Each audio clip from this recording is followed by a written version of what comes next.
เนื่องในโอกาสวันสำคัญต่างๆของใน3 วันประวัติศาสตร์ของพรรคของศาสตร์นี้ข้าพเจ้าต่างหน้าให้คณะพรรค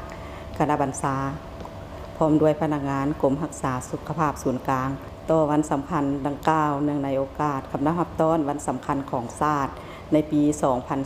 2025 ซึ่งปัจจุบันมันอยู่ในระยะแห่งการสุกยุขบวนการด้านต่างๆเพื่อสร้างผลงานคำนับรับต้อนวันสำคัญของศาสตร์ไปเคียงคู่กันนี้เวียกงานรักษาสุขภาพการนำระดับสูงก็เป็นเวียกงานที่สำคัญอันหนึ่งเนาะและก็ขยายตัวไปเคียงคู่กับเวียกงานอื่นๆอยู่ในคงเขตของเวียกงานสาธารณสุขและก็การมีการขยายตัวไปเคียงคู่กับเวียกงานอื่นๆซึ่งได้สร้างตั้งขึ้นในปี 1971 เวลานั้นเพียงแต่เป็นหน่วยงานรักษาสุขภาพของพนักงานขั้นศูนย์กลางมีหน้าที่การติดตามเคลื่อนไหวพนักงานการนำขั้นสูงซึ่งมีการเคลื่อนไหวเวลานั้นมันอยู่เขตที่มั่นเมืองเวียงไซแขวงหัวพันเนาะมีหน้าที่ติดตามการนำไปแต่ละบอนไปแต่ละจุดไปท้องถิ่นในทั่วประเทศและระยะปี 1975 หาปี 1983 หน่วยงานรักษาสุขภาพพนักงานการนำขั้นสูงก็ได้สืบต่อเฮ็ดหน้าที่ของตนตามที่เคยปฏิบัติมาจนฮอดปี 1984 จึงได้สร้างตั้งเป็นกรมรักษาสุขภาพศูนย์กลางขึ้นมาจนถึงทุกวันนี้นับแต่สร้างตั้งเป็นกรมรักษาสุขภาพมาในปี 1984 เนาะกรมรักษาสุขภาพศูนย์กลางก็ได้สืบต่อปฏิบัติหน้าที่การเมืองของตนและมีผลสำเร็จเป็นขั้นๆมามีพระบทบาทมันเป็นเสนาธิการให้แก่ห้องว่าการศูนย์กลางพรรคห้องว่าการสำนักงานนายกคณะจัดตั้งศูนย์กลางพรรคและห้องว่าการกระทรวงป้องกันประเทศและการสภารักษาสุขภาพการนำในการติดตามดูแลเบิ่งแยงกวดสุขภาพพนักงานการนำระดับสูงได้ประกอบแพทย์ติดตามสุขภาพการนำเพียงพอเนาะระยะผ่านมานะและรักษาได้จรรยาบรรณจรรยธรรมของแพทย์ปฏิบัติตลอดมาและทุกคนมันมีแนวคิดการเมืองหนักแน่นมีคุณสมบัติศีลธรรมปฏิบัติจากนั้น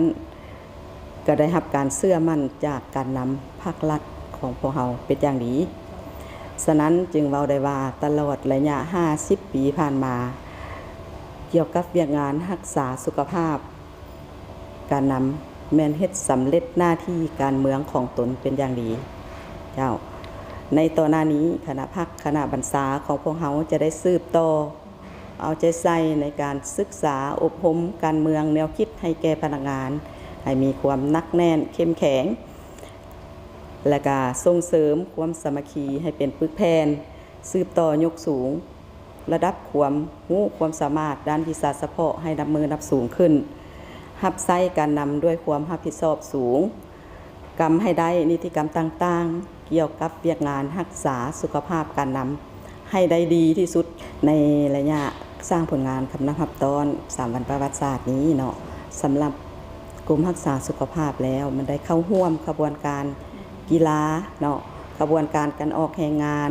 สมหพิพิธภัณฑ์ต่างๆอันนี้ถือว่ามันองค์การจัดตั้งสาวหนุ่มแม่หญิงได้รับการเคลื่อนไหวร่วมกับห้องว่าการกระทรวงป้องกันประเทศและก็ร่วมกับห้องว่าการศูนย์กลางพรรคเนาะเพราะว่ากรมรักษาสุขภาพศูนย์กลางเป็นกรมหนึ่งที่ขึ้นกับห้องว่าการกระทรวงป้องกันประเทศทางด้าน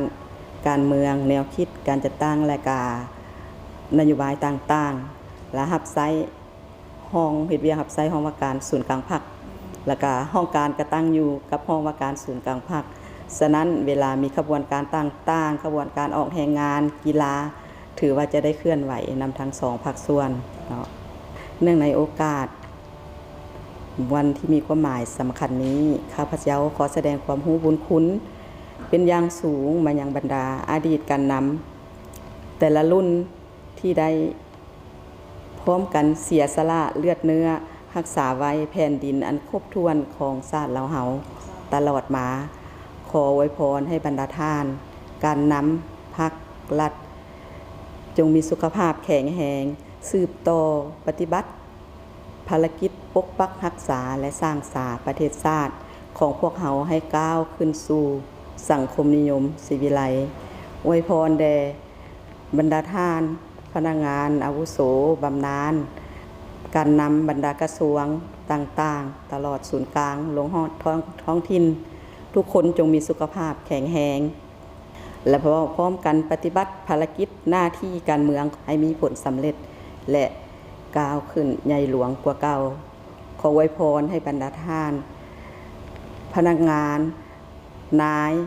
และพลทหารนายและพลตำรวจพนักงานรัฐกรกรรมกรและประชาชนบรรดาเผ่าในทั่วประเทศทุกคนจงมีสุขภาพแข็งแรงพร้อมกันเบิกบานม่วนซื่นเพื่อต้อนรับวันชาติที่2 ธันวาครบรอบ50 ปีและวันเกิดของประธานไกรสอนโคพรหมวิหารผู้นำที่แสนเคารพรักของพวกเขาครบรอบ105 ปีที่จะมาถึงนี้ให้เป็นขบวนฟดฟื้นและม่วนซื่นเนาะขอบใจ